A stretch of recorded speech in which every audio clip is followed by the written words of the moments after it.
Yo, what's going on, guys? Welcome back to a brand new video. This intro is being filmed the morning after I filmed because I literally filmed this video at 1:30 in the morning last night, and the intro was god awful. It was like me going, "What's going on, guys? Welcome back to a brand new." It was just an awful video. I wouldn't have uploaded that intro to you guys. I would have just dearly apologized, or I just wouldn't have uploaded it at all. So I hope all you guys are doing well. I really appreciate your support. And this video is gonna be about what if the New York Knicks do not trade for Donovan Mitchell, which I do think is possible that Donovan Mitchell does not become a New York Knick this offseason. When you see he has a few more years left on his contract, Danny Ainge is trying to get back as much as possible. He's not rushing to deal Donovan Mitchell, even though he'd be returning to a weird situation. No Rudy Gobert. They wouldn't be terrible, but they wouldn't be bad at the same time. When you take a look at the way that Utah Jazz team is constructed, they still have solid pieces. And at the end of the day, Donovan Mitchell is still not officially asked out of Utah unless he's done it in a professional type of manner, and he's not really being like an a-hole about it. But there is another world that Donovan Mitchell does not become a New York Knick. And I'm not saying I don't want that to happen. Like, I understand both sides of the coin. I understand building your team organically. I understand trading for a star. It's a star-studded league. But obviously, you don't want to give up too much. You want to be able to hold on to your future and still build a longevity winner, which is what Leon Rose is doing, which I respect Leon Rose for. He's not trying to give up freaking 7, 8 first-round picks, give up Obi, give up quickly. So these are just a few pointers I think the New York Knicks should look out for when it comes to training camp, or one thing that the New York Knicks should look out for in training camp, a very important player that they should look after, possibly things they should do, how they should utilize players. I'm not saying the New York Knicks will do these things. That this is just the way I look at this New York Knicks team, and certain things I would want to change and certain things that are important.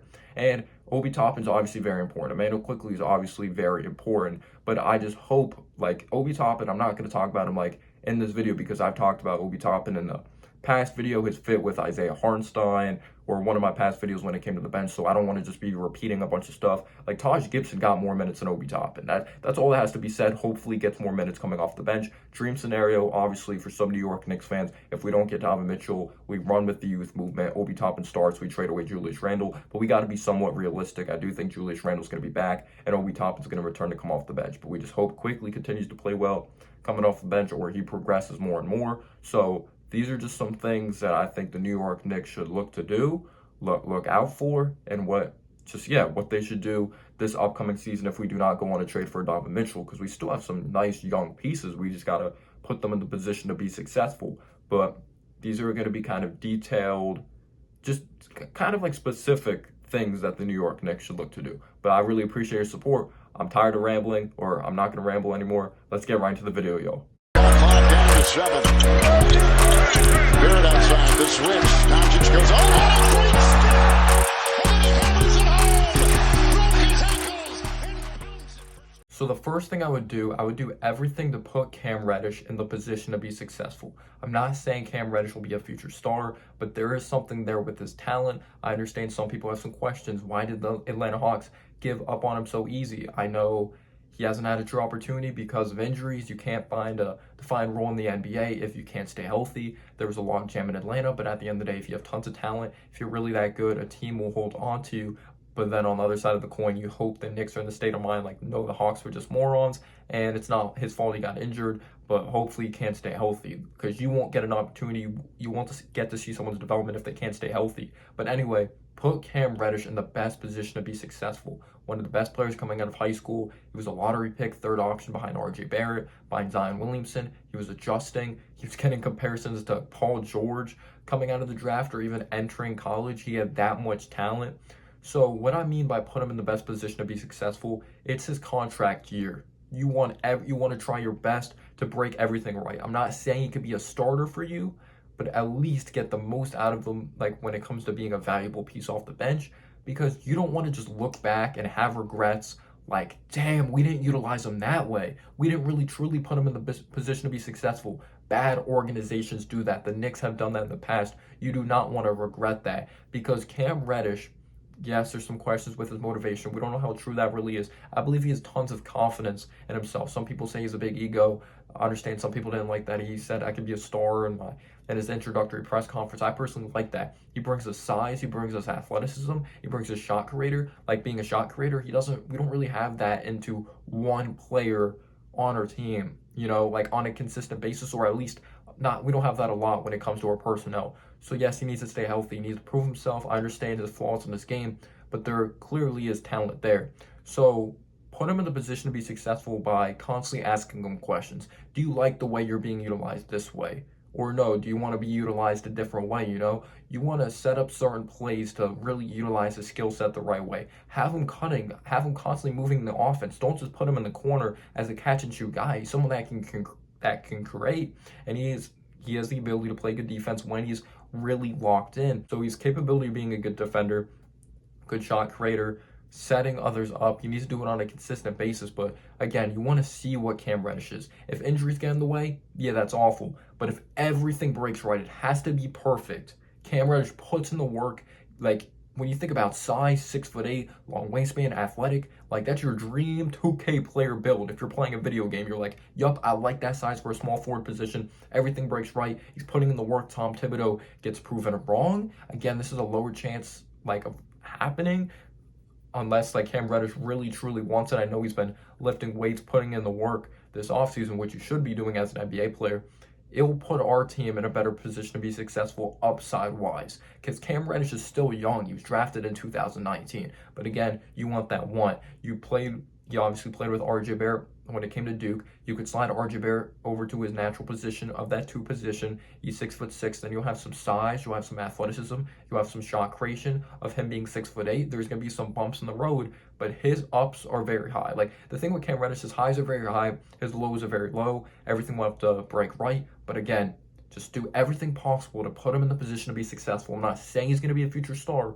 I would like to see him be a quality bench player, but like, I would like to see, of course, you want to see anyone be a starter. You want to see them be successful. But even if you're not confident with his health moving forward, let's say he's playing very well, but you're like, I don't know if this guy's going to hold up, though. Is it a fluke? You try to get as much value for him when you can before his contract, like, really comes up. You know, when it comes to the offseason, that's just my outlook on it. Just really just talk to him about, do you like this play for you, or do you like the way you're being utilized in the offense? He needs to be brutally honest, and the New York Knicks really need to lock in on that. All right, next up, start Quentin Grimes. I do understand there's kind of a concern here when it comes to the size, when it comes to the athleticism, maybe a little bit of shot creation. RJ Barrett would need to take a huge leap when it comes to shot creation. Let's hope we have to expect RJ takes a leap when it comes to shooting off the dribble, because obviously he was the 3rd overall pick.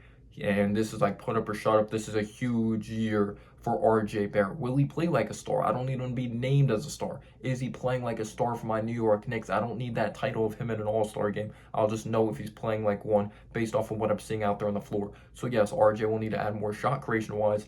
But then you could say at the same time, Evan Fournier, who some people may pencil in as the starter, especially with Tom Thibodeau as their coach because he's a veteran. Yeah, he's not the tallest in the world. You could say they're around the same height. I believe they labeled Quentin Grimes as 6'5".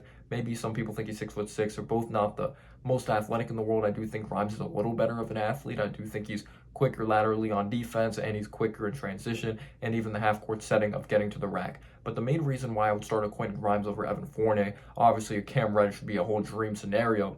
If we start Quentin Grimes, we'll be jump starting what like the future is, you know? I'm not saying Quentin Grimes would win a be here if we ever go to the championship, like dream scenario or anything like that. But Quentin Grimes is the younger player. You got to give him an opportunity if you want to build a longevity winner.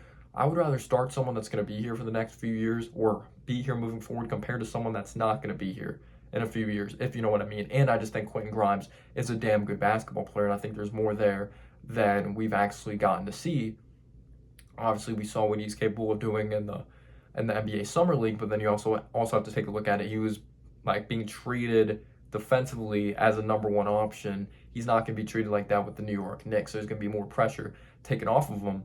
So Evan Fournier could shoot the basketball. Quentin Grimes could shoot the basketball. And Quentin Grimes, I do understand he's going to have bumps in the road. So same thing with Evan Fournier, though. He has bumps in the road. Like, he shot it not that great at the beginning of the season. Then he freaking lit it up in the second half of the season or towards the end as well. He broke John Stark's 3-point record. I understand he could shoot the heck out of the basketball. But Quentin Grimes' upside, I believe, is higher than Evan Fournier. Like him being on excites me more than Evan Fournier being on because Quentin Grimes can shoot the heck out of the basketball, but he also has underrated vision and he can put the ball on the floor. I'm not saying Fournier can't. Fournier is actually pretty solid with that, putting the ball on the floor, getting to that floater. But Quentin Grimes, I feel like there's more of an attacking nature with him attacking the basket stronger, and he brings it defensively. So I would rather have a guy that could bring it defensively, good on-ball defender, closes those gaps very well, reads the passing lanes, and like he has a chance to be a very, very good defender just now and moving forward, and someone that can shoot it on top of that. And has a little shot creation. Again, you want to see RJ Barrett really grow as a shot creator. We'll see what Randle does this season as well. Jalen Brunson, he can create, and I believe he's going to do a good job finding a Grimes, finding an RJ, putting Mitch in the position to be successful. Same thing with Randle in his overall roster, but I just feel like that would make more sense. Starting Grimes, who's going to be here, brings it defensively and can shoot the basketball. He's young. There's more there. I believe we know what Evan Fournier is at this point. He's a very quality player. But at the end of the day, will Evan Fournier's ego really accept that role? You know, I believe Evan Fournier is a very confident individual, even a little borderline cocky. I'm not saying anything's wrong with that. I feel he'd be looked at differently if he didn't have that contract and he came off the bench because he's a very good shooter of the ball. But will Evan Fournier accept the role? And we don't even know if that's going to be the New York Knicks' plan to start a Quentin Grimes. But I personally would rather do that. Would you guys start Quentin Grimes? All right, next up, this is how I would utilize Julius Randle. So Julius Randle, I would say he's a very talented basketball player, but it comes down to up here. He does not have the best of feel. He does not have the best of basketball IQ. He doesn't sense when a double team is coming. When he's on, he's a very excellent player. He has the talent, but again, it comes down to his basketball IQ, and I do not believe he's a number 1 or number 2 option. I do think maybe he could be a number 3 option, but there's going to have to be some sacrificing within his role. So I believe Julius Randle's at his best when he's moving without the basketball. Like, I liked him in the Pelicans. I like when he got out and ran, he utilizes athleticism because in my opinion, we do not have the shot creators. We do not have the offense to be one of the teams at the bottom of the barrel when it comes to being a slow-paced team. We don't have a Jaylen Brown. We don't have a Jason Tatum on this team to really shot create, if you know what I mean. Those teams can afford to do that. Yeah, they're great athletes as well, but they're some of the best isolation scorers in basketball. We don't have some of the best isolation scorers in basketball. And Randle not having one of the best basketball IQs, you need him to make quick, decisive decisions out there on the basketball floor. Because when he's thinking, I feel like that's when it just all goes downhill.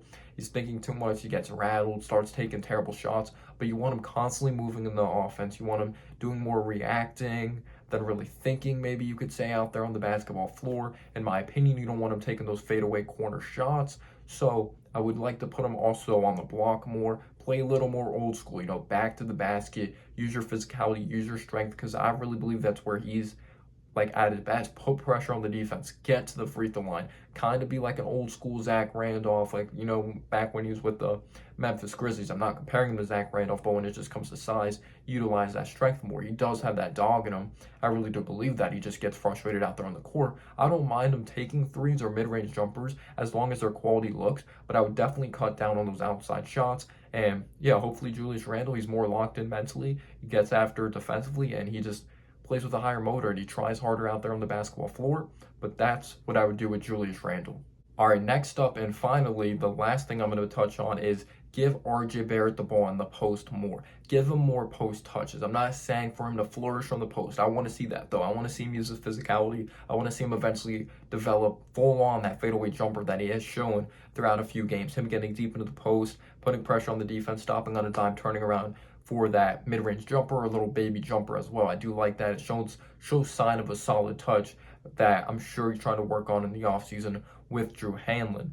So what I mean by give him more post touches is get him involved in the offense more. The last thing you want is a player getting very frustrated, getting pissed off, especially a player you want to be like you want to have here moving forward, because I feel like that has been the theme of RJ Barrett's career even this past season. So his first year, his rookie year, second year, and third year, that there's constant moments or just constant games like he gets frozen out of the offense. You don't want that to happen.